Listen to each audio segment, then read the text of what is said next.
I got into the construction industry by first going to college and getting a degree in civil engineering. I went through Air Force ROTC. I had an ROTC scholarship, so they paid for my education.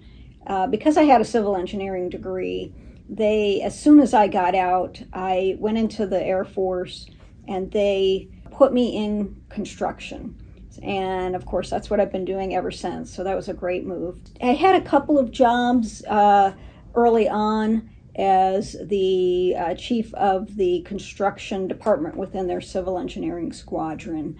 After I had been in the Air Force about 3 years, they offered to send me back to school again. So I went to Penn State and got a master's degree in architectural engineering, but I owed them more time. So after that, they sent me to Texas, where I again did civil engineering, basically construction management for the Air Force.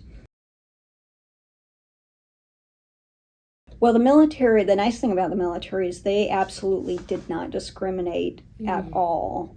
So when they found out I had the civil engineering degree, it didn't matter what my gender was, they put me in construction. So after I got out of the military, I went to work in Chicago for 2 different construction companies in the Chicago area. After I worked in Chicago, I moved up to Madison, Wisconsin, and worked for a contractor there as a project manager on their Performing Arts Center. And then I found out I had GI Bill, so I went back to school and got a PhD in civil engineering from the University of Wisconsin. Once I got done with that degree, I became a professor at the University of Texas in Austin, Texas, in their construction program, which is in their civil engineering department. Stayed there for about 3.5 years and left and went back to Chicago and got a job as a professor at the Illinois Institute of Technology in the construction department of the civil engineering department. And I was in that job till I came here to work for Impact. I've been here 9 years, and I've been working on building a professional development program for our members. And the idea behind the program is that many of our members wouldn't ordinarily have access to what I call professional development, which are training in leadership, communications, project management, supervision, and so on. So I've been working on building a program specifically to help our members build their careers. We also have a really important program. It's called the Business Fundamentals Academy, and we designed it to really target members who are maybe right now working out in the field, but they have an interest in starting a construction company. That's one of our most important programs. We've been helping some of our members start companies so that we can kind of keep the union tradition going.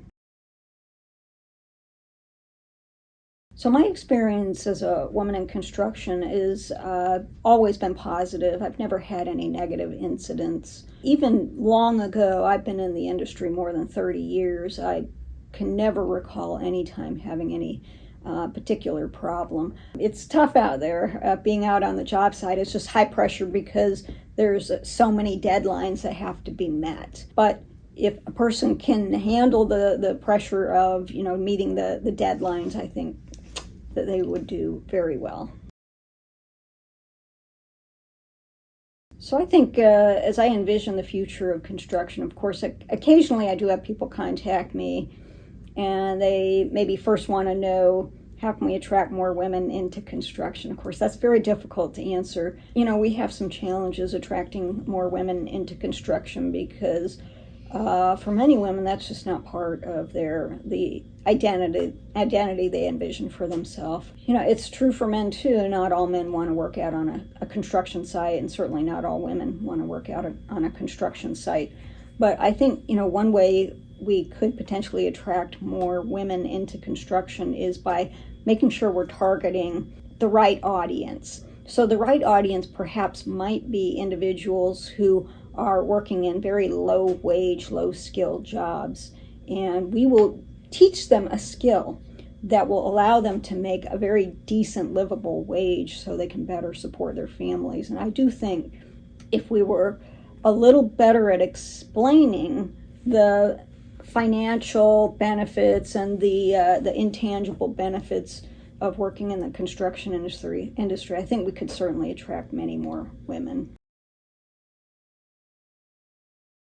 So I do think that in the construction industry that things are getting better. My father was also a construction worker, and I think back to his, we'll say, attitude that was many, many, many years ago, and it would not be acceptable.